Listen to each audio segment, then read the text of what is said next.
प्रीति's diary.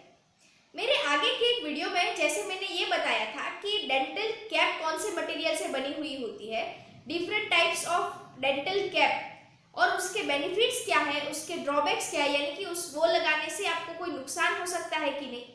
ठीक उसी तरह आज के वीडियो में मैं आप लोगों को डेंटल फिलिंग मटेरियल के टाइप्स क्या होते हैं, उसके बेनिफिट्स क्या है, ये बताने वाली हूँ। जब हमारे दांत में थोड़ी सी सड़न होती है, जब सड़न सिर्फ ऊपर के लेयर तक होती है, पल्प तक नहीं पहुंचती है, तब तक हम उस दांत में सड़न निकाल के कोई भी फिलिंग मटेरियल से उस खड्डे को फिल कर सकते हैं और सड़न को आगे बढ़ने से रोक सकते हैं और हमारे दांत को बचा सकते हैं। तो यहाँ पर उस दांत में फिल करने के लिए बहुत सारे मटेरियल्स होते हैं।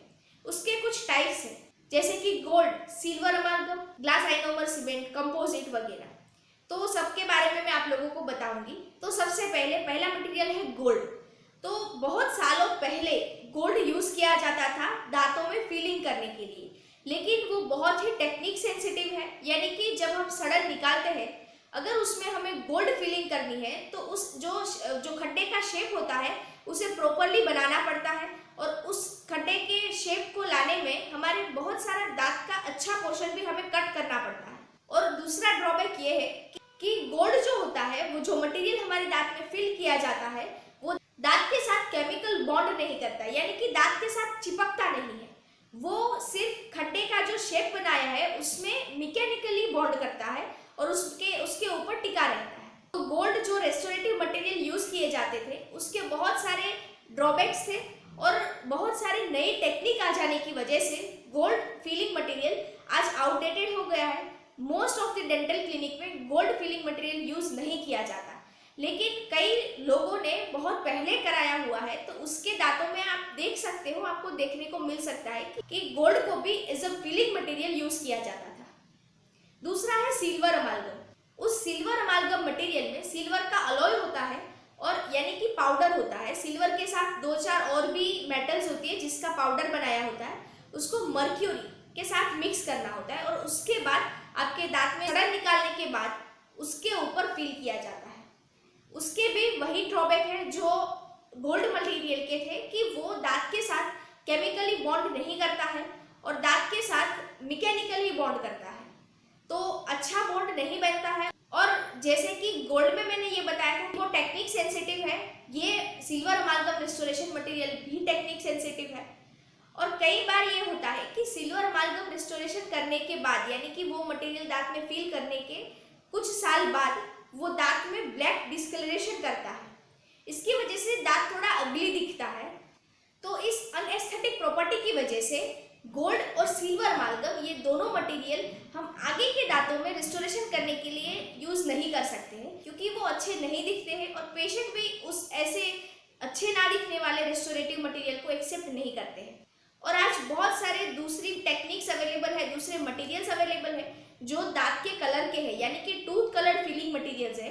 तो जो भी मेटल जैसे दिखने वाले या फिर गोल्ड कलर के दिखने वाले और दांत को अगली बनाने वाले मटेरियल्स आउटडेटेड हो गए हैं। Most of the dental clinics में वो यूज नहीं किए जाते हैं। और सिल्वर अमालगम जो रेस्टोरेटिव मटेरियल है, उसका दूसरा ड्रॉबैक ये भी था कि उसमें मर्क्यूरी मिलाया जाता है उसको मिक्स करने के लिए, तो वो बहुत ही थोड़ी सी मात्रा में हमारे बॉडी में मर्क्यूरी भी जा सकता है, लेकिन वो बहुत ही माइनर पार्टिकल्स जा सकते हैं। तो एक ये भी रीजन है कि क्यों आजकल सिल्वर अमालगम रिस्टोरेटिव मटेरियल यूज नहीं किया जाता है। अब ये दोनों हुए मेटल जैसे दिखने वाले, गोल्ड जैसे दिखने वाले मटेरियल्स। तो आजकल बहुत सारे ऐसे मटेरियल्स अवेलेबल हैं जो दांत के कलर के दिखते हैं और बिल्कुल दांत के कलर के साथ मैच हो जाते हैं और आपको पता भी नहीं चलता है कि इस दांत में फिलिंग यानी कि रिस्टोरेशन किया गया है। तो उस तरह का सबसे पहला मटेरियल है ग्लास आइनोमर सीमेंट। जैसे कि नाम में है सीमेंट, ठीक उसी तरह ये पाउडर आता है और उसका लिक्विड आता है, दोनों को मिक्स करके दांत के अंदर फिल किया जाता है। थोड़े वक्त के बाद वो कम्प्लीटली केमिकल रिएक्शन से दांत के साथ चिपक जाता है और वो हार्ड हो जाता है। तो उसका एक ये बेनिफिट है कि उसमें से फ्लोराइड रिलीज होता है, जिसकी वजह से दांत में वापस सड़न होने के चांसेस बहुत ही कम हो जाते हैं।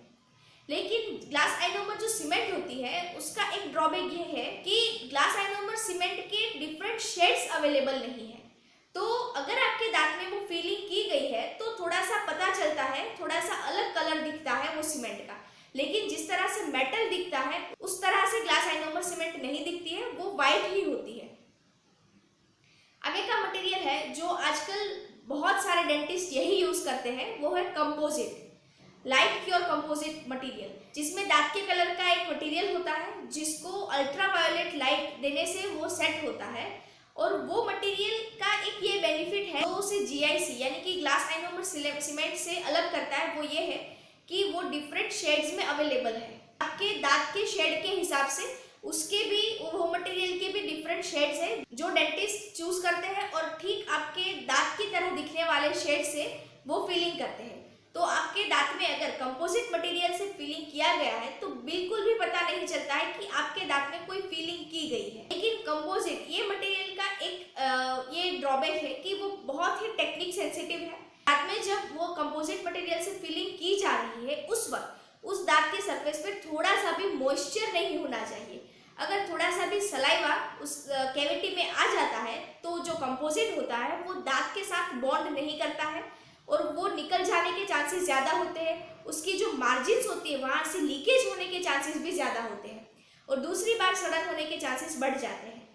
तो ये हुए different types of dental filling material जो आप अपनी प्रायोरिटीज़ के हिसाब से, आपके डेंटिस्ट की एडवाइस के हिसाब से चूज कर सकते हो। और डिफरेंट डेंटल फिलिंग मटेरियल के ट्रीटमेंट कॉस्ट भी डिफरेंट ही होते हैं, तो आप अपने डेंटिस्ट के हिसाब से और अपनी चॉइस के हिसाब से वो चूज कर सकते हैं। तो अगर आपको मेरा ये वीडियो अच्छा लगा है तो लाइक करना, शेयर करना और सब्सक्राइब करना मेरे चैनल को। मिलते हैं अगले वीडियो में, तब तक stay healthy, be wealthy and keep smiling.